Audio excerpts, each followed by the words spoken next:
Hello friends, मेरा नाम है पलाश। मैंने एक पिछला वीडियो बनाया था जिसमें मैंने बोला था जो टैली का जो लेटेस्ट रिलीज है, रिलीज 3.0, उसका जो लॉन्चिंग डेट है वो था 14 जून 2023। लेकिन क्या है कि टैली सॉल्यूशन से लॉन्चिंग डेट से पहले ही, मतलब कल को, तो येस्टरडे 12 जून 2023 उन्होंने एक EXE लॉन्च कर दिया। मतलब क्या, लॉन्चिंग प्रोग्राम से पहले ही टैली सॉल्यूशन की तरफ से उनका जो EXE था रिलीज 3 का, उसको लॉन्च कर दिया। तो चलिए देख लेते हैं। एक बार हम एक काम करते हैं, टेलीसोल्यूशन.com में जाते हैं। तो जैसे हम टेलीसोल्यूशन.com में गए तो यहाँ पर आप देख पा रहे हैं कि न्यू करके एक ऑप्शन आ रहा है। उसमें कुछ लिखा हुआ है, register the new launch programme of Tally Prime release 3.0। तो देख पा रहे हैं, register the launch of event Tally Prime 3.0। तो इसमें क्लिक करते तो एक बार देख लेते हैं। तो एक देख पा रहे हैं कि क्या, एक दिन 2 आवर्स बाकी है। मतलब क्या है, आज अगर 13 तारीख है तो एक दिन अभी भी बाकी है। तो कल को ये वाला प्रोग्राम है। अगर आप लोग इसको ज्वाइन करना चाहते हैं तो अपना ईमेल आईडी देके ऐड कर दीजिएगा। तो क्या लॉन्चिंग प्रोग्राम में क्या क्या होने वाला है, जिसके बारे में मैं पहला वीडियो में बता दिया है, वो पूरा जो प्रोडक्ट का जो डेमोन्स्ट्रेशन करके वो लोग दिखाएंगे। तो चलिए इसको एक बार क्लोज कर देते हैं। अब आते हैं जो वाला जो चीज़ है, जैसे रिलीज पॉइंट 3 का EXE आपको कहाँ से मिलेगा। नॉर्मली जैसे आपको पहले भी मिलता था, यहाँ पर डाउनलोड वाला ऑप्शन में आपको क्लिक करना है। ठीक है, और यहाँ पर आपको ऑप्शन मिल जाएगा टेली प्राइम रिलीज 3.0 का। एक डाउनलोड करेंगे तो उसका EXE भी मिल जाएगा। तो मैंने पहले क्या करके रखा है, ऑलरेडी इंस्टॉल करके रखे हैं। तो चलिए उसको भी एक बार दिखा देते हैं आप लोगों को। एक मैंने जस्ट आइकॉन का नाम दिया है।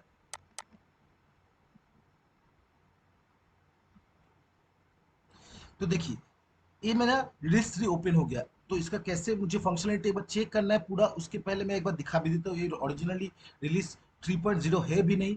तो हेल्प में गए, अबाउट में गए, तो इस पर आप देख पा रहे हैं कि ये टेली प्राइम का रिलीज 3.0 का लेटेस्ट रिलीज है। ये कोई बीटा रिलीज नहीं है कि उसके पहले जो लाइव वर्जन से पहले जो बीटा रिलीज लाया था वो वाला नहीं है। ये डायरेक्टली रिलीज 3.0 है, और ये एकदम लाइव वर्जन है। तो रिलीज 3 पॉइंट आने के 0 में आप लोग कैसे कन्वर्ट होगे, नॉर्मल जैसे पहले भी जो भी रिलीज था उस तरीके से जैसे आप अपग्रेड करवाते थे, ठीक उसी तरीके से आप अपग्रेड करवा लीजिएगा। तो चलिए उसको उसको भी एक बार देख लेते हैं किस तरीके से मुझे, अगर पिछला वाला जो रिलीज है रिलीज 2.1, उससे मुझे अगर अपग्रेड करा के रिलीज 3 में आना है तो मुझे क्या करना पड़ेगा। तो एक काम करता हूँ, मेरे यहाँ पर पहले रिलीज 2.1 भी मेरे पास ऑलरेडी इंस्टॉल्ड है। तो मैं उसको एक बार ओपन कर लेता हूँ। मुझे कहाँ पर मिलेगा अपग्रेड वाला या अपडेट वाला ऑप्शन, उसको भी मैं आप लोगों को एक बार दिखा देता हूँ। तो रिलीज 2.1 के अंदर भी आपको F1 में ही जाना है। जैसे F1 में मैं गया, आप लोगों को यहाँ पर एक ऑप्शन मिलेगा अपग्रेड करके। ठीक है, जैसे आप अपग्रेड में एंटर मारेंगे, अभी तो देखिए कि यहाँ पर जो है मेरा TSS का वैलिडिटी जो दिख रहा है, इसमें मुझे F12 प्रेस करना है। और यहाँ पर आपको एक ऑप्शन मिलेगा शो ऑल रिलीज। तो जैसे आप शो ऑल रिलीज करेंगे तो आपके पास अगर इंटरनेट का सही तरीके से कनेक्टिविटी रहेगा तो आपको वो वाला जो है दिखा देगा। जैसे मेरे पास ये दिखा रहा है टेली प्राइम रिलीज 3.0 का जो है डाउनलोड एंड अपडेट। जैसे आप यहाँ पर एंटर मारेंगे तो ये वाला जो प्रोडक्ट है टेली प्राइम रिलीज 2.1, एक कन्वर्ट हो जाएगा वो वाला जो चीज़ है उसके अंदर। इसके अंदर क्या क्या दिया गया है, इसका छोटा करके यहाँ पर भी वो सारा कुछ बता दिया गया है। क्या लिखा है, GST module for flexible setup for tax rate and HSN set. मतलब क्या है, HSN and GST rate setup के लिए और भी बहुत सिंप्लिसिटी कर दिया गया है। इसके अंदर जो आप लोगों का बहुत दिनों से एक तलाश था कि GST 2B का रिकॉन्सिलेशन हम लोग टैली से करना चाहते हैं, वो भी अभी यहाँ पर आ गया है। Multi GST in single company, जैसे कि बहुत सारा लोगों का क्या है कि कुछ कुछ बिजनेस भी ऐसा होता है कि मान के चलिए कि उनका अलग अलग स्टेट में अलग अलग GST नंबर है। तो क्या है, प्रेजेंटली वो लोग क्या करते थे, एक सिंगल कंपनी ना करके हर एक स्टेट का GST नंबर के वाइज उन्होंने अलग अलग कंपनी क्रिएट करके रखा था। लेकिन क्या है, अभी ये जो रिलीज है इसके अंदर आप लोग एक ही कंपनी के अंदर वो अलग अलग GST नंबर भी मेंटेन कर सकते हैं अपना खुद का। Auto update tax liability and ITC in return, इसका भी हम लोग बात करेंगे, इसको किस तरीके से काम करेगा। रिपोर्ट फिल्टर, आप लोग बोलेंगे रिपोर्ट तो पहले भी हम लोग फिल्टर कर सकते थे ऑल्ट F12 या रेंज करके, लेकिन यहाँ पर और भी मल्टी लेवल फिल्टर कर दिया। जैसे normal basic filter, advance filter, multi filter, ये सारा कुछ दिया गया है। ये क्या है, improve and data and payment request, मतलब पेमेंट रिक्वेस्ट का भी इसका एक बहुत बड़ा चीज लाया गया है। मतलब आपका अभी कोई भी कस्टमाइजेशन नहीं करवाना पड़ेगा जो क्यूआर कोड या पेमेंट लिंक जनरेट करने के लिए, डायरेक्टली डिफॉल्ट टैली के अंदर ही आपका पेमेंट रिक्वेस्ट या वो जो क्यूआर कोड का यहाँ पर मिल जाएगा। तो मैं एक काम करता हूँ, इसमें क्लोज कर दिया था मैंने, एक बार फिर ओपन कर लेता हूँ। देखिए एक कॉमन सा डिफरेंस पहले ही तो आपको समझ में आ जाएगा रिलीज 2.1 एंड रिलीज 3.0 के अंदर। वो क्या है, थोड़ा सा समझ लीजिए। देखिए सर, यहाँ पर जो है आप अगर इसका डेटा नंबर देख पा रहे, तो जैसे कि यहाँ पर मेरा पहला वाला जो डेटा नंबर है 10025, मतलब 5 डिजिट कैरेक्टर का मेरा डेटा नंबर है, ठीक है। फिर दिखा रहा हूँ ये भी 10026, ये भी मेरा 6 डिजिट कैरेक्टर का ही डेटाबेस है। लेकिन आप अगर रिलीज 3.0 के अंदर आएंगे तो आप यहाँ पर देख पा रहे हैं कि यहाँ पर आपको यहाँ पर मतलब 1 लाख के मतलब आसपास है। मतलब यहाँ पर जो है 6 डिजिट करेक्टर है, 1 2 3 4 5 6, मतलब 1 लाख हो गया, मतलब 10,000 से वहां पर स्टार्ट होगा, यहाँ पर 1 लाख से स्टार्ट होगा, तो 6 डिजिट कैरेक्टर है। तो एक बात बहुत ही ध्यान से आप लोग सुन लीजिए कि अगर आपने कोई डेटा को रिलीज 2.1 से माइग्रेट करवा के रिलीज 3.0 के अंदर ला गए, तो उसमें क्या है, पूरा डेटा नंबर ही चेंज हो जाएगा, एक सेपरेट डेटाबेस क्रिएट हो जाएगा।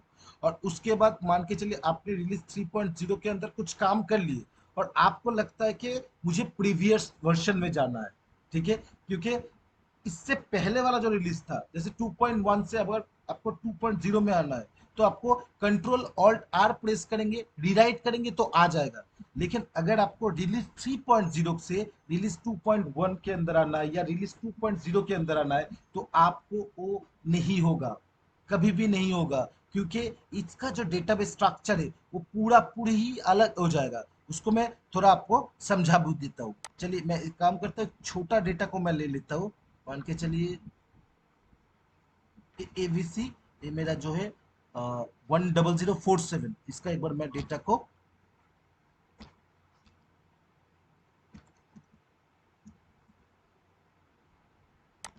10047 इसका डेटा को सेपरेट करके मैं एक बार अपडेट करके आप लोगों को दिखा देता हूँ। जैसे 10047 ये वाला है, तो इसके अंदर मेरा डेटाबेस के अंदर मैं कॉपी करके पेस्ट कर देता हूँ इसको भी। रजिस्ट्री डेटा के अंदर मैं गया, इसके अंदर मैंने पेस्ट कर दिया। तो देखिए अभी तक इसका जो कैरेक्टर है 10047 है, ठीक है, मतलब 5 डिजिट है। अब इसको एक काम करते हैं,